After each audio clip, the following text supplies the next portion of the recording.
반갑습니다. 성도 여러분, 이제 무더운 여름 날씨로 접어든 것 같습니다. 우리가 하나님 주시는 건강으로 잘 지켜내시고 영적으로는 게으르지 마시고 성경을 가까이 하시며 또 이렇게 성경 공부에 매진하는 사랑하시는 성도 여러분 되셨으면 좋겠습니다. 또한 이 시간에 함께 시청하시는 타 교회 성도 여러분 참으로 반갑습니다. 그리고 무엇보다 아직은 불신자지만은 하나님께서 너무 여러분들을 사랑하셔서 이렇게 우연히 같지만은 우연이 아니고 하나님께서 이렇게 저를 통해서 유튜브로 성경 공부를 이렇게 할 수 있는 기회를 주신 줄로 믿습니다. 잠시 보지 마시고 끝까지 함께 시청하시면 참 귀한 여러분 참여하셔서 함께 성경 공부를 하시는 여러분 되셔서 참으로 여러분의 인생 중에 귀한 시간 되었으면 좋겠습니다. 우리 성도 여러분, 그동안에 우리가 9가지 은사를 계속 우리 교제를 나누었는데 그동안에 우리 6가지 계속 우리 함께 교제를 나누었습니다. 첫째로 지혜, 지식, 믿음의 은사, 그 다음에 4번째로 병 고치는 은사, 5번째로는 능력 행함의 은사, 6번째로는 이제 예언의 은사, 여기까지 우리 함께 교제를 나누었습니다. 오늘은 이제 은사의 마지막으로 7번째 영분별 은사, 그리고 방언 은사, 또 하나는 그 방언을 통역하는 그 방언 통역 은사, 이렇게 우리가 함께 교제를 나눔으로써 또 우리 4단계의 삶과를 마무리할 수 있도록 하겠습니다. 성도 여러분, 페이지 135페이지 다 펴신 줄로 압니다. 하단 부분 보게 되면 예언의 은사 나오잖아요. 자, 예언의 은사, 여기까지 우리 지난 시간에 함께 교제를 나누는데 이제 한 장 딱 넘기셔서 보게 되면 여러분 상단 부분에 외갈로 7번 보게 되면 영분별 은사에 대하여 살피겠습니다. 그렇게 제목을 붙여놓았습니다. 그래서 이 영분별 은사가 그만큼 중요하기 때문에 은사 중에 하나로 이렇게 정해 놓은 것입니다. 자, 그래서 여기 보게 되면 영분별 은사 리드하는 글이 있는데 제가 읽어드리겠습니다. 영분별 은사는 참으로 귀한 은사입니다.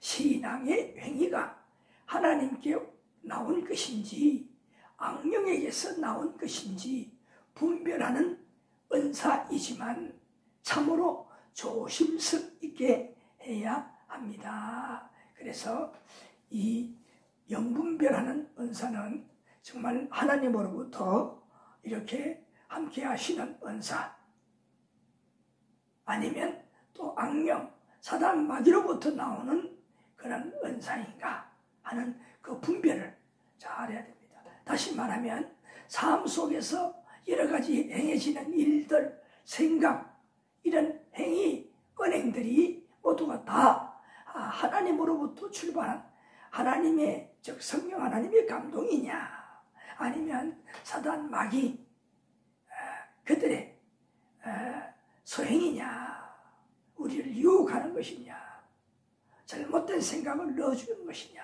하는 것을 분별하는 은사가 바로 영분별 은사나, 한마디로 말하면 사탄의 역사냐 하나님의 역사이신가 하는 분별하는 것이 영분별 은사라 하는 것이지요. 자, 계속 읽습니다. 천사의 탈을 쓰는 사탄의 능력도 강하기 때문입니다. 말세를 사는 교회 지도자나 성도는 영분별 은사를 받는 것이 대단히 유익합니다. 정말 유혹이 얼마나 많습니까? 예. 사단의 유혹이 많은 이때에 영분별을 해야 우리가 영적으로 항상 승리할 수 있다는 것이죠. 그래서 우리가 항상 우리가 이 은사를 받을 수 있도록 기도해야 되겠습니다. 자, 주의할 것은 분별할 때 사탄이 틈타서 착각하게 된다. 분별하는 것조차도 사탄이 착각한다는 거죠. 뭐냐? 가면을 쓰는 거예요. 하나님의 것처럼. 사탄이 가면을 쓰고 그렇게 가문이 이슬로 그렇게 호린다면 우리가 속아 넘어갈 수 있다 하는 그 말입니다. 기도로서 하나님의 확실한 도움을 받으며 장소와 환경을 가려 말하고 행동을 해야 됩니다. 잘 분별해서 지혜롭게 말과 행동을 해야 된다 하는 말씀입니다. 얼마나 중요한가 하는 것이잖아요. 사무엘상 28장 14절에 보게 되면 그 당시에 사울 왕이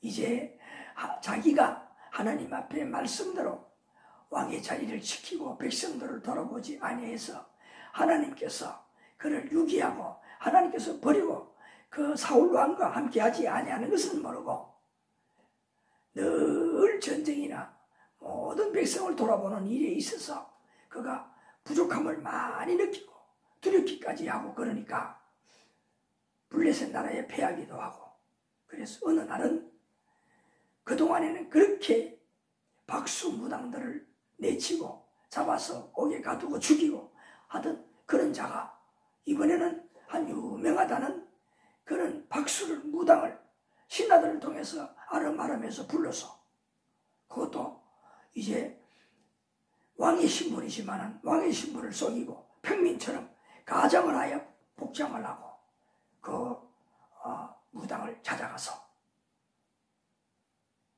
이제 전문하는 겁니다.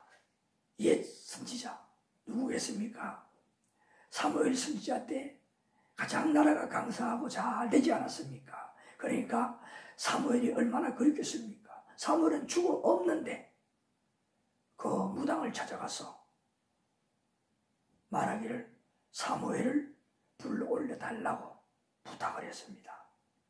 그러니까 그 무당도 겁이 났겠지요. 또 그걸 빌미로 해서 자기를 죽이려고 한다 싶어서 두려워했는데 아니라고 그렇게 했습니다. 보장을 해 주었습니다.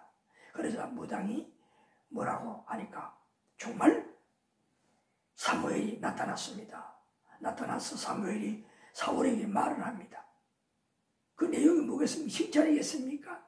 도와준다는 말이겠습니까? 아니잖아요. 하나님이 너를 버렸다. 이제 너는 어려움만 있다. 내 집안은 망할 것이다.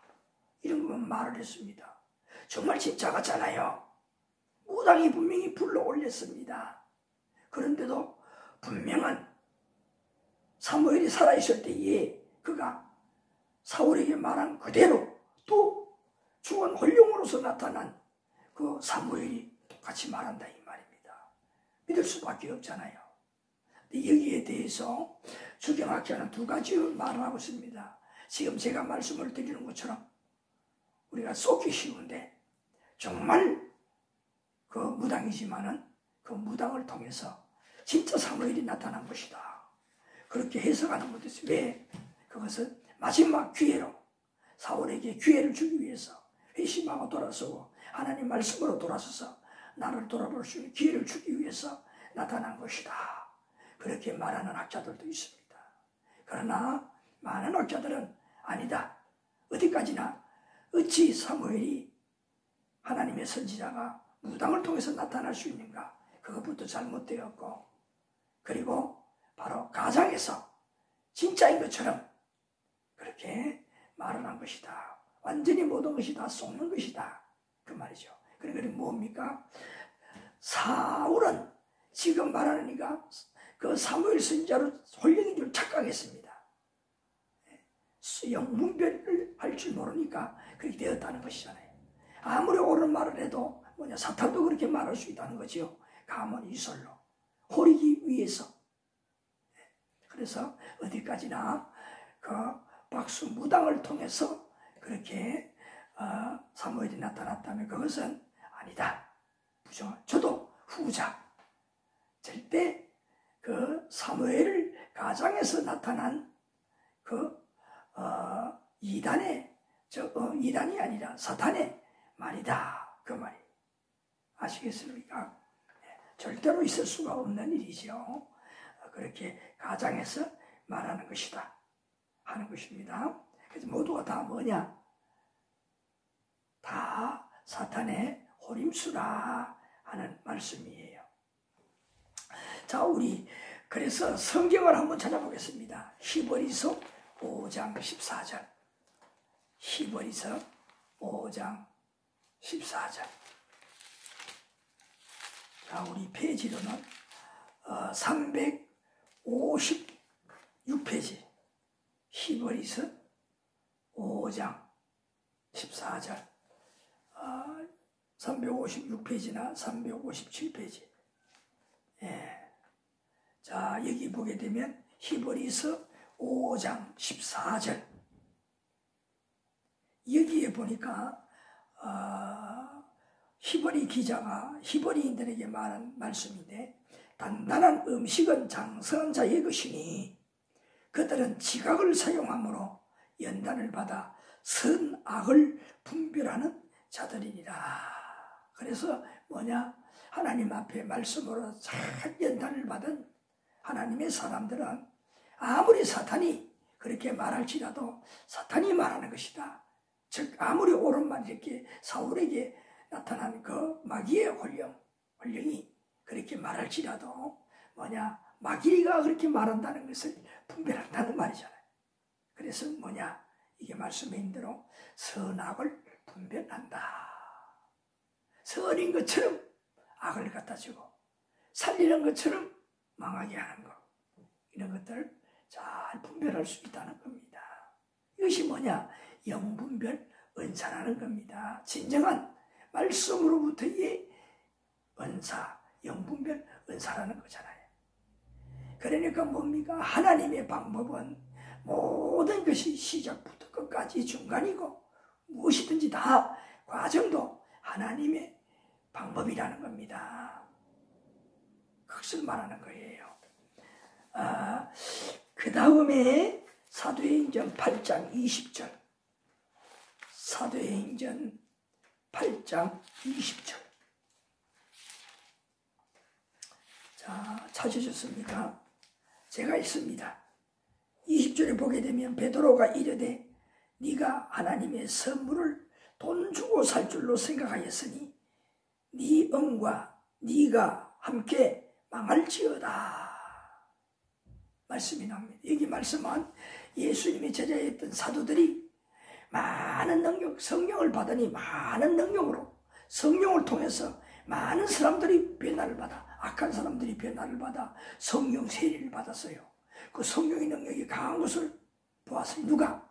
자기도 그 성령 세례를 받은 박수 무당이었던 시몬이 무당의 직을 버리고 바로 예수님을 따르는 그리스도인이 되었다는 거잖아요. 그런데 완전한 그리스도인, 영적인 분별력이 없는 상태에 아직은. 근데 너무 신통하거든. 성령 하나님을 통해 자기도 변화가 되었고 성령 하나님을 통해 세례받는 모든 들이 다 변하는 거예요. 깨어지는 거예요. 그러니까 너무 신기하고 대단한 것이기 때문에 예수님이 제자 베드로에게 말하기를 나도 그 성령을 살 수 없냐고 어느 돈을 내밀었습니다. 그러자 책망을 하면서 그에게 이렇게 한 말씀이에요. 거기에 나오는 그 말씀대로 20절 말씀에 있는 대로 그리고 돈을 주고 하나님의 선물을 살 줄 알았느냐? 네가 그 돈으로 망한다. 혼쭐내고 혼을 했습니다. 어찌 그렇게 생각하느냐? 신성한 하나님의 능력을. 무엇을 말하겠습니까? 영적으로 분별력이 없다는 겁니다. 사단은 돈을 주고 여러분 무당을 찾아갈 때에 어떻습니까? 다 복전 무당에게 다 바칠 돈을 가지고 가잖아요. 그래서 어떻게 해야 합니까? 그것을 바쳐야만이 어떻게 합니까? 응답해 주는 거예요. 복을 빌어주는 거예요. 액을 띄워주는 거예요. 우리 하나님은 아니잖아요. 꼭 헌금이 해야 됩니까? 헌금 안 해도. 예수님도 예수님 앞에 있었던 그 불쌍한 자들, 그들이 헌금을 하지 아니했는데도 예수님께서 네가 믿느냐? 믿음 하나만 보시고 치료해 주시고 병을 고쳐주시고 심지어 죽은 자도 살려주셨잖아요. 네.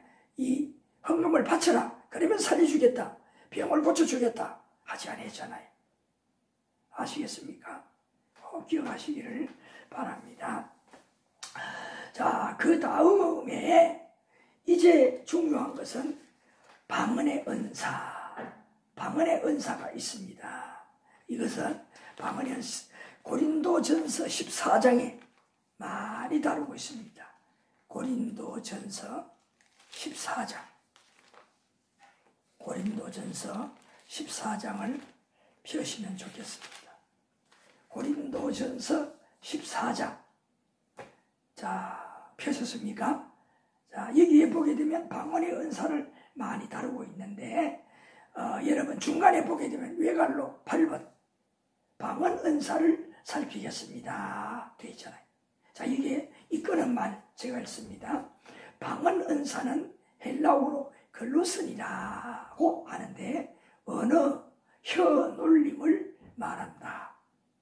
기도 중에 무아지경에서 터져 나오는 배우지도 알지도 못하는 말을 가르칩니다.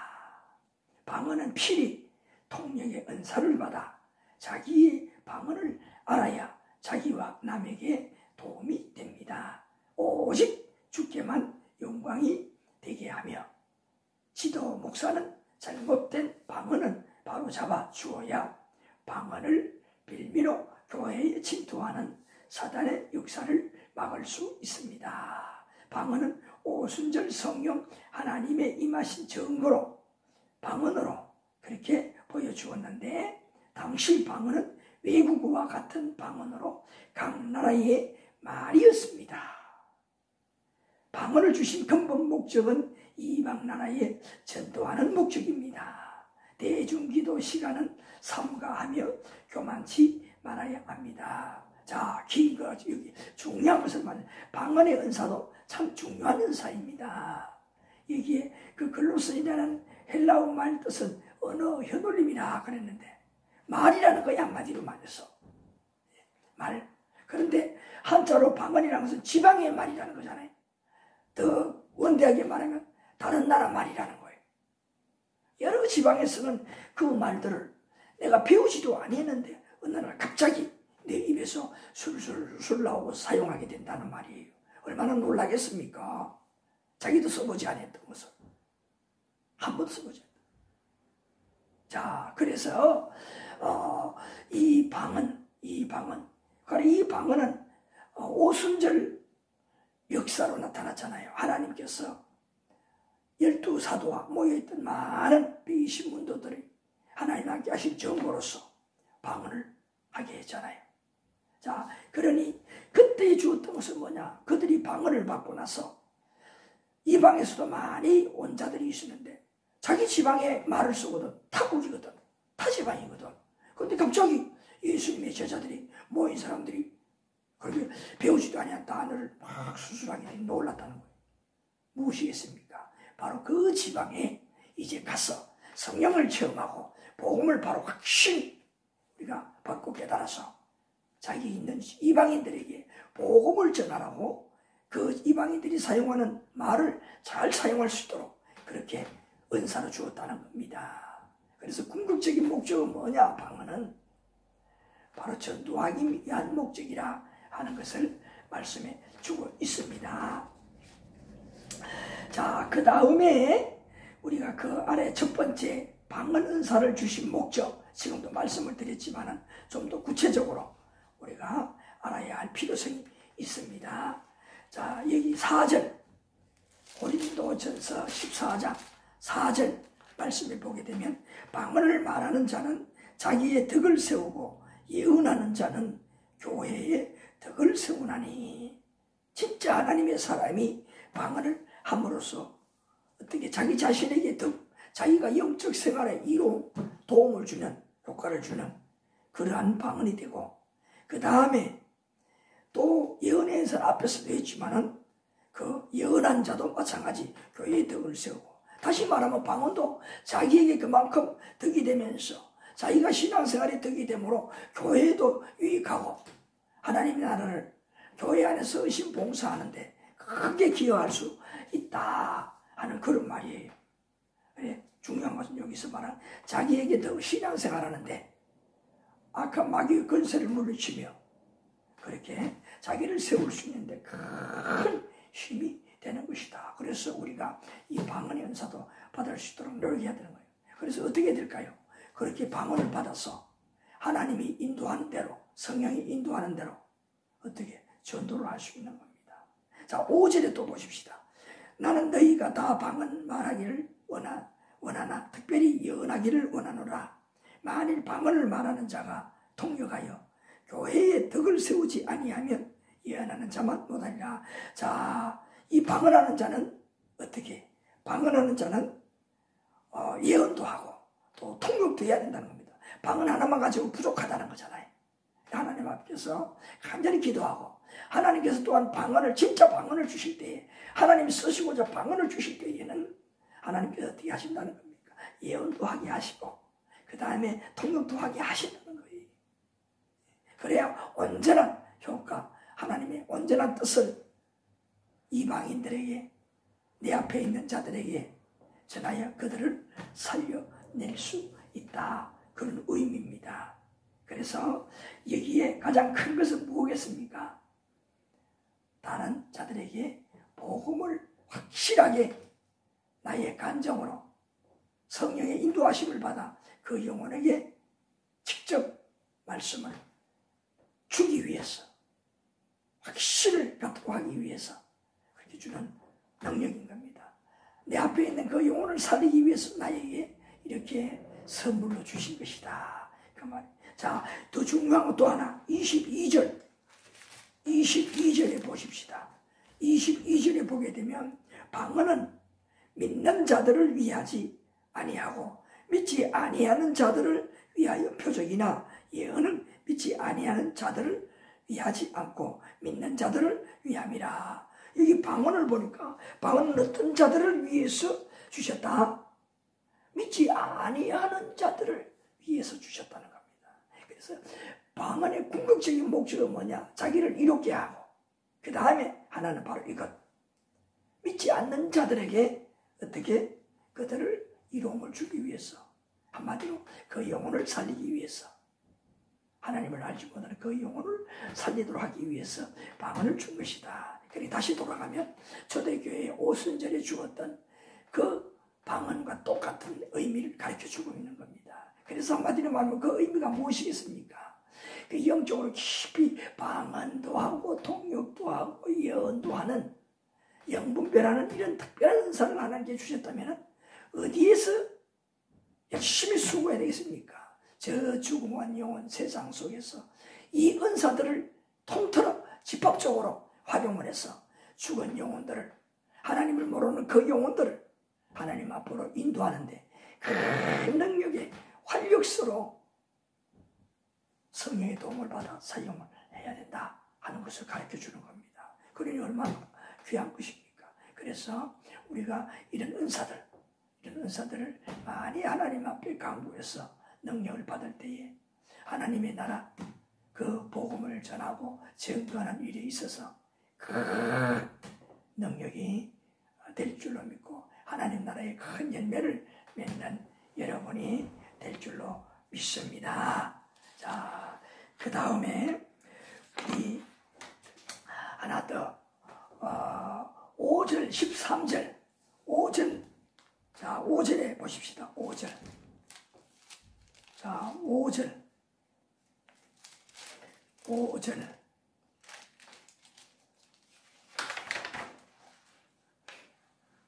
자 우리 5절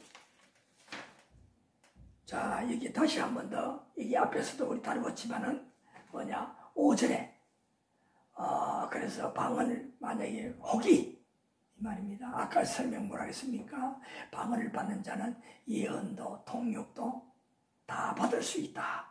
영분별까지도 받을 수 있다. 말씀을 드렸잖아요. 저는 혹이 받지 못한 자는 통역의 은사를 받기 위해서 간절히 구하라 하는 말씀을 여기에 해놓았고 13절에 또 보게 되면 자 방언으로 말하는 자는 통역하기를 기도할지니 열심히 기도해서 꼭 받아야 된다 하는 것을 분명히 아시기 바랍니다. 또 11절에도 보게 되면 내가 그 소리를 듣지 뜻을 알지 못하면 내가 말하는 자에게 외국인이 되고 말하는 자도 내게 외국인이 되리니 그러니까 뭡니까? 방언만 그냥 한다면 이렇게 무명무실하다 하는 것을 이렇게 실감나게 가르쳐 주는 겁니다. 마치 내 앞에 외국인이 있잖아요. 내가 그 외국인과 통화를 하고 싶으면 내가 그 외국인의 나라의 말을 할 줄 알든지 아니면 그 외국인이 내가 쓰는 이 우리나라의 말을 할 줄 알는데 둘 중 서로가 누가 통할 수 있는 말을 하나 해야 되는 겁니다. 그렇죠. 방언만 하면 바로 이 짝과 같다는 겁니다. 그래서 방언은 앞에 말한 것처럼 이렇게 꼭 통역 은사를 함께 받아야 된다. 그래서 강구할 필요성도 있다. 받지 못한 자들은 하나님 앞에 강구해서 통역의 은사까지 받도록 해야 된다 하는 것을 말씀합니다. 자, 그래서 이제 또 은사 중에 하나 방언을 통역하는 은사를 주었습니다. 이것은 뭐냐? 방언 은사를 받으면 자동으로 하나님께 주신다고 전제적으로 말씀을 드렸잖아요. 자, 그래서 이 방언의 은사, 이 방언은 말 그대로 말을 해석하는 은사예요. 얼마나 귀한 겁니까? 그래서 그 방언의 은사, 자, 읽기만 하고 넘어가겠습니다. 방언 통역은 헬라어로 헤르메네이아라는 말인데 언어들의 해석입니다. 언어들의 해석. 대부분 방언 받은 자들이 통역 은사를 함께 받아 방언을 알기 쉽게 통역해 주는 것입니다. 방언하는 자들은 직접 통역하기 전에는 방언한 후의 감정과 뜻을 함부로 남에게 누설하면 자신이나 남이 사탄의 시험에 들 수 있습니다. 그래서 유의상 조심을 해야 되는 겁니다. 통역하지 못하는 방언자들은 꼭 통역 은사를 받아 언제는 방언이 되기 바랍니다. 통역은 더하거나 빼거나 하지 말고 확실한 통역이 되어야 합니다. 바른 통역이라면 교회에 꼭 유익을 주게 됩니다. 그래서 이 통역 은사는 방언을 해석하는 거잖아요. 하나님께서 주신, 성령 하나님 주신 그 말을 받을 때 그 뜻을 온전히 전하되 지혜롭게 잘 전하라 그 말입니다. 아니면 그것으로 사탄이 역사할 수도 있다는 겁니다. 오히려 역작용이 일어날 수가 있다는 거잖아요. 다시 말하면 뭡니까? 그 하나님이 주시는 방언에 이 상대방 받는데 사탄이 끼어들어서 잘못 와전되게 만든다는 겁니다. 이런 것도 있어요. 그래서 먼저 통역하는 사람이 그런 면을 잘 감안해서 사탄의 밥이 되고 사탄이 끼어들 만한 소지가 되지 아니하도록 통역을 해야 된다는 것 말입니다. 무슨 말인지 이해가 되시죠? 그래서 이 방언 통역 유리하지만 굉장히 용이하지만은 이런 주의점이 있다 하는 것입니다. 자, 그 다음에 마지막으로 이제 이런 9가지 은사 외에도 성경에 보게 되면 은사와 같은 이런 것들을 많이 비슷한 은사와 똑같은 의미의 것들을 가르치는 부분들이 많습니다. 자, 여러분, 그래서 성경에 보게 되면 가르치는 은사, 이것도 은사예요. 귀한 은사입니다. 교회 안에서 그리스도인들이 이렇게 신앙생활 하는데 유익한 것이라면 다 알고 보면 하나님 주시는 은사, 선물, 은혜의 일거리, 능력, 다 그것들이라는 겁니다. 자, 그래서 하나님께서 이렇게 귀한 은사들을 주었는데 이 귀한 은사들을 우리가 남용을 하거나 또 교만하게 사용하면 사탄이 틀림없이 끼어든다는 것을 우리가 꼭 알아야 됩니다. 이런 것들을 우리가 알고 겸손하게 더욱더 우리는 이런 은사자들은 성령 하나님께 겸손히 엎드려 성령 하나님께 귀를 기울여서 감동을 받아 그대로 활동을 해야 된다 하는 것을 우리가 유의를 해야 되겠습니다. 사탄에게 기회를 주면 이용물이 되면 안 되는 것입니다. 우리가 또 여러 가지 이 기능적인 은사들도 성경에 많이 다루고 있는데 에베소 4장 11절에 보게 되면 사도는 뭡니까? 목회자와 비슷하게 가르치며 많은 양떼 성도들을 돌아보는 일, 선지자 하나님의 말씀을 대변하는 것, 전해주는 자, 선지자, 또 복음 전도자, 하나님 말씀을 받아 성령의 인도하심을 받아 이러한 여러 가지 은사를 통해서 열심으로 봉사하는 것들도 뭐냐? 전도하는 것들도 은사라는 것이에요. 은사. 섬기는 것도 은사고 누구나 마음은 원대로되 육신은 잘 그렇게 섬기는 은사를 행할 수가 없어요. 은사를 받아야 되는 겁니다. 섬기는 은사, 수요, 누구나 다 수요당하는 게 아닙니다. 그것도 은사에 속할 수가 있다. 남을 대접하는 것도 마찬가지. 여러 가지 또 행정을 잘하는 공동체의 여러 가지 행정을 잘 다루는 것도 하나의 은사예요. 감사하는 것도 은사고 또 찬송 잘하는 것도 은사고 전적으로 생업을 포기하고 성교서로 뛰는 자들도 바로 그것도 은사고 헌금을 많이 하는 것도 또한 은사예요. 헌금을 많이 하는 것도 은사예요. 얼마나 귀합니까? 그래서 이런 것들은 알고 보면 모두가 다 무엇이냐? 은사의 일종이라 하는 것을 가르쳐 주는 겁니다. 그래서 그리스도인들은 하나님의 몸된 교회의 유익을 위해서 더 큰 은사를 사모해야 됩니다. 9가지 은사 외에도 지금 말씀을 드린 것처럼 은사와 같은 것들이 종류들이 얼마나 많습니까? 그래서 우리가 하나님 앞에 헌신하는 데 있어서 이런 하나님 더 큰 은사를 달라고 간절히 기도하는 우리 성도들이 돼야 한다 하는 것을 아울러 말씀을 드립니다. 또 이에 합당한 말씀도 이렇게 또 바울 사도가 가르쳐 주었습니다.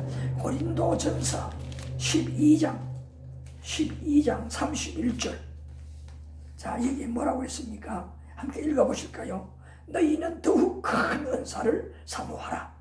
네가 또한 가장 좋은 길을 너희에게 보이리라.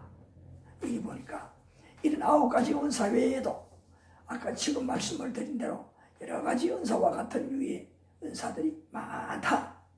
그 말씀이잖아요. 그래서 더 큰 은사를 하나님 앞에 기도할 때에 남다른 그런 헌신, 봉사, 은사를 받아서 하나님의 영광을 돌리며 열매 맺는 그런 하나님의 헌신자가, 충성된 자가, 그리스도의 작은 제자가 될 수가 있다 하는 겁니다. 그래서 이제 이 은사의 종류를 마무리함으로써 4단계 상과 이 말씀을 우리가 마무리할 수 있도록 하겠습니다. 자, 그동안에 우리가 참 이 상과를 긴 시간 동안 교제를 나눈 것 같습니다. 타이틀이 은사 개발과 양육하는 교회인 그만큼 이 은사 개발하는 것과 또 이것을 활용해서 교회가 늘 성장할 수 있도록 만드는 이 일, 하나님의 교회를 성장시키는 이 일이 그만큼 중요하다는 거잖아요. 예수님의 제자들을 세워서도 그들에게 양육 훈련을 해서 직접 현장에 나가서 전도에 실습하게 만들고 마지막에 그들에게 부탁하기를 너희는 가서 모든 족속으로 제자를 삼아라. 12제자니까 12제자 각자가 다 자기 밑에 제자를 삼으라는 겁니다. 확장, 하나님 나라를 확장하라는 거잖아요. 하나님 나라 이 공동체를 이렇게 자꾸 크게 확장하는데 그의 나라를 넓혀가는데 귀하게 이 은사를 활용해서 사용했다. 그러니까 은사를 개발하는 것이 얼마나 중요합니까? 아시겠지요? 이 말씀을 잘 기억하시고 우리가 이런 은사를 받기 위해서 하나님 앞에 간절히 기도하고 더 노력할 수 있는 우리 모두가 되셨으면 참 좋겠습니다. 감사합니다.